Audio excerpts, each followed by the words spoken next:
2. Pensez. Quelle est la voie humaine pour gérer cela? Les personnes qui atteignent d'énormes niveaux de leadership utilisent une troisième approche que nous appelons « être humain ». Quiconque est sous le pouvoir d'un homme est également sous sa protection. Voici 2 façons d'utiliser l'approche Be Human pour faire de vous un meilleur leader. Tout d'abord, chaque fois que vous faites face à une question difficile, impliquant des gens, demandez vous-même, quelle est la manière humaine de gérer cela?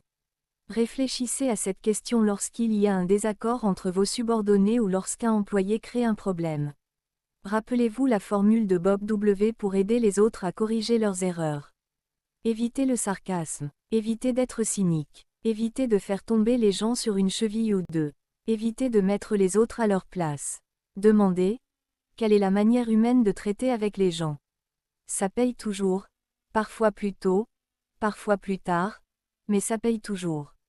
Une deuxième façon de profiter de la règle de l'être humain est de laisser votre action montrer que vous accordez la priorité aux gens. Montrez de l'intérêt pour les réalisations hors du travail de vos subordonnés. Traitez tout le monde avec dignité. Rappelez-vous que le but premier de la vie est d'en profiter. En règle générale, plus vous montrez d'intérêt pour une personne, plus elle produira pour vous. Et sa production est ce qui vous porte vers un succès de plus en plus grand. Félicitez vos subordonnés à votre superviseur en leur mettant des prises à chaque occasion.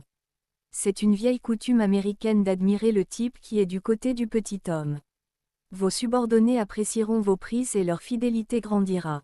Et ne craignez pas que cela réduise votre propre importance aux yeux de votre superviseur. Au contraire, un homme assez grand pour être humble semble plus confiant que l'homme peu sûr de lui qui se sent obligé d'attirer l'attention.